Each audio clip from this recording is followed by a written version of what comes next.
আকাশবাণী কলকাতা। খবর পড়ছি দেবব্রত মণ্ডল। প্রথমে বিশেষ খবর। প্রধানমন্ত্রী নরেন্দ্র মোদী 2020 সালকে করোনার বিরুদ্ধে লড়াইয়ে শহীদ স্বাস্থ্য ও চিকিৎসা কর্মীদের প্রতি উৎসর্গ করেছেন। আজ রাজকোটে এইমসের তিনি শিলান্যাস করেন।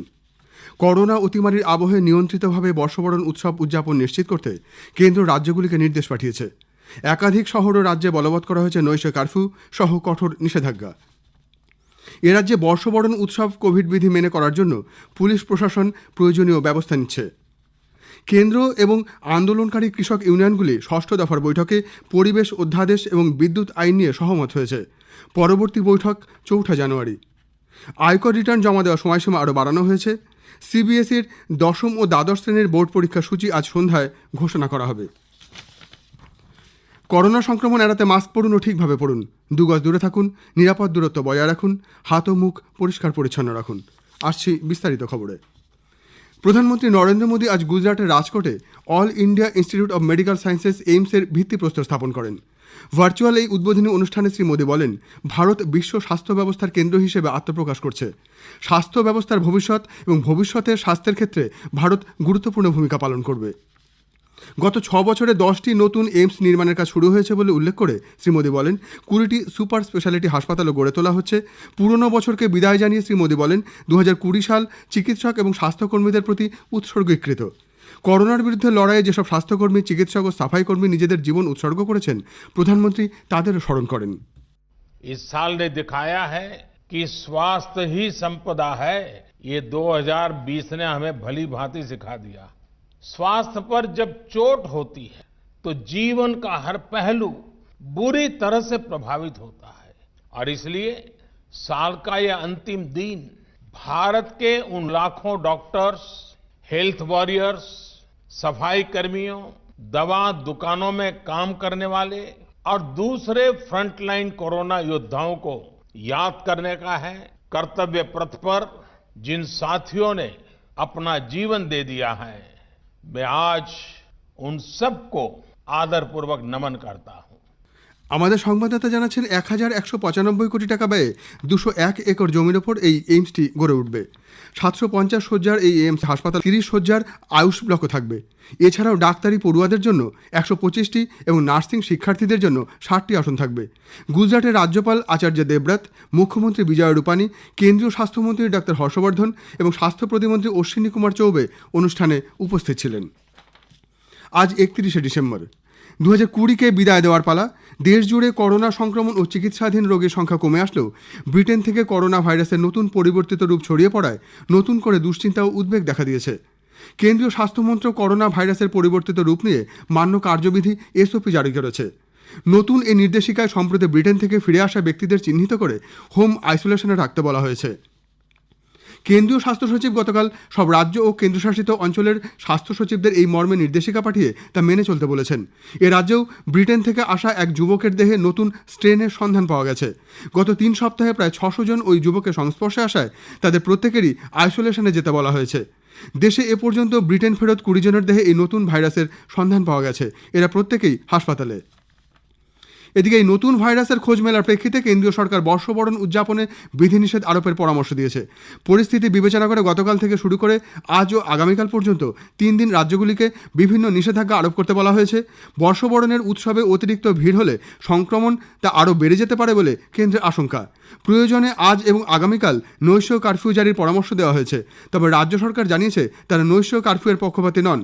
এদিকে কলকাতা হাইকোর্টের নির্দেশ ও কেন্দ্রের পরামর্শের প্রেক্ষিতে ইংরেজি বর্ষবরণের রাতে শহর কলকাতায় কড়া পুলিশি নিরাপত্তার ব্যবস্থা করা হয়েছে। দুর্গোৎসবের সময় কোভিড বিধি বলবৎ করতে যেসব ব্যবস্থা নেওয়া হয়েছিল, আজ এবং আগামীকাল রাতে একই রকম পদক্ষেপ করা হবে বলে কলকাতা পুলিশ জানিয়েছে। এদিকে দিল্লি, মুম্বাই এবং চেন্নাই এই 3 মহানগরী এবং পাঞ্জাব ও কেরালা সহ বেশ কয়েকটি রাজ্য বর্ষবরণ উৎসবের ওপর কঠোর নিষেধাজ্ঞা জারি করেছে। নৈশ কারফিউ বলবৎ করা হয়েছে। নতুন করোনা ভাইরাসের প্রেক্ষিতে কেন্দ্রের নির্দেশের পরেই রাজ্যগুলির এই ব্যবস্থা। আগামীকাল থেকে দেশে সব যানবাহনে ফাস্ট্যাগ বাধ্যতামূলক হচ্ছে। সড়ক পরিবহন ও মহাসড়ক মন্ত্রক এই মর্মে 2017 পয়লা ডিসেম্বরের আগে কেনা সব যানবাহনে 1 জানুয়ারি থেকে ফাস্ট্যাগ বাধ্যতামূলক বলে বিজ্ঞপ্তি জারি করেছে। এর ফলে জাতীয় সড়কের কোনো টোল প্লাজায় নগদ টাকা দেবার জন্য কোনো গাড়িকে দাঁড়াতে হবে না। এতে সময় ও জ্বালানি খরচ বাঁচবে। বিশ্বে 30,000-এরও বেশি জায়গায় ফাস্ট্যাগ পাওয়া যাচ্ছে। গতকাল পর্যন্ত 2,20,00,000-এরও বেশি ফাস্ট্যাগ ইস্যু হয়েছে বলে মন্ত্রক জানিয়েছে। এদিকে এ রাজ্যে 25টি জাতীয় সড়কের সব টোল প্লাজা ফাস্ট্যাগের জন্য প্রস্তুত বলে জানা গেছে। বিশেষ যন্ত্রের সাহায্যে ফাস্ট্যাগের মাধ্যমে মাসুল কেটে নেওয়া হবে। ফাস্ট্যাগ ছাড়া গেলে দ্বিগুণ মাসুল দিতে হতে পারে। গরু ও কয়লা পাচার কাণ্ডে সিবিআই আজ সকাল থেকে বেশ কয়েক জায়গায় তল্লাশি চালাচ্ছে। ব্যবসায়ী বিনয় মিশ্রের রাসবিহারী ও চেতলার বাড়ি, লেক টাউনে তার এক আত্মীয়ের বাড়ি এবং হাওড়া ও হুগলিতে 2 ব্যবসায়ীর বাড়িতে তল্লাশি চলছে। উল্লেখ্য, বিনয় মিশ্রের খোঁজ না মেলায় আসানসোলের সিবিআই আদালত গতকাল লুক আউট নোটিশ জারি করে। আগামীকাল থেকে আকাশবাণী কলকাতার রাত 10টার বাংলা সংবাদ আবার শুরু হচ্ছে। 10 মিনিটের এই সংবাদ বুলেটিন শোনা যাবে গীতাঞ্জলি ও FM গোল্ড প্রচার তরঙ্গে। আগামীকাল থেকে রাত 9:30টার বিশেষ সংবাদ আর থাকছে না। খবর শুনছেন আকাশবাণী কলকাতা কেন্দ্র থেকে। নতুন কৃষি আইন প্রত্যাহারের দাবিতে আন্দোলনরত কৃষক ইউনিয়নগুলির সঙ্গে কেন্দ্র গতকাল 6ষ্ঠ দফার বৈঠকে বসে। নতুন দিল্লিতে বৈঠকের পর কৃষিমন্ত্রী নরেন্দ্র সিং তোমর বলেন, সদর্থক পরিবেশে ইতিবাচকভাবেই বৈঠক হয়েছে। 4টি বিষয়ের মধ্যে 2টি ইস্যুতে ঐকমত্য হয়েছে বলে উল্লেখ করে শ্রী তোমর বলেন, এই 2টি ইস্যু হল পরিবেশ সংক্রান্ত অধ্যাদেশ এবং দ্বিতীয়টি বিদ্যুৎ আইন। সরকার ন্যূনতম সহায়ক মূল্য MSP বহাল রাখবে এবং লিখিতভাবে তা জানাতেও প্রস্তুত। তবে কৃষক ইউনিয়নগুলি মনে করছে MSPর আইনি সংস্থান থাকা উচিত, তাই MSPর আইনগত দিক নিয়ে আবার আলোচনা হবে। পরবর্তী দফার বৈঠক হবে 4 জানুয়ারি। ওই বৈঠকে 3টি কৃষি আইন এবং MSPর গ্যারান্টি নিয়ে আলোচনা করা হবে। করোনা অতিমারির আবহে কেন্দ্রে আয়কর রিটার্ন জমা দেওয়ার সময়সীমা আরও বাড়িয়ে দিয়েছে। 2019-20 অর্থ বছরের জন্য ব্যক্তিগত আয়করদাতারা 10 জানুয়ারি পর্যন্ত রিটার্ন জমা দিতে পারবেন। আগে এই সময়সীমা ছিল আজ পর্যন্ত। কোম্পানিগুলি 31 জানুয়ারির পরিবর্তে 15 ফেব্রুয়ারি পর্যন্ত রিটার্ন দাখিল করতে পারবে। আয়কর দপ্তর এই নিয়ে তৃতীয়বার রিটার্ন পেশের সময়সীমা বৃদ্ধি করল। বিবাদ সে বিশ্বাস যোজনায় স্বেচ্ছা ঘোষণাপত্র জমা দেওয়ার সময়সীমা 31 জানুয়ারি পর্যন্ত বাড়ানো হয়েছে। প্রত্যক্ষ কর ও বেনামি আইনের আওতায় কর্তৃপক্ষের নোটিশ জারি করার সময়সীমাও 31 মার্চ পর্যন্ত বাড়ানো হয়েছে। 2017-র কেন্দ্রীয় পণ্য পরিষেবা কর আইনের আওতায় বার্ষিক রিটার্ন জমা দেওয়ার সময়সীমাও 28 ফেব্রুয়ারি পর্যন্ত বাড়ানো হয়েছে। দেশে করোনা সংক্রমণ থেকে আরোগ্যের হার আরও কিছুটা বেড়ে 96.04% হয়েছে।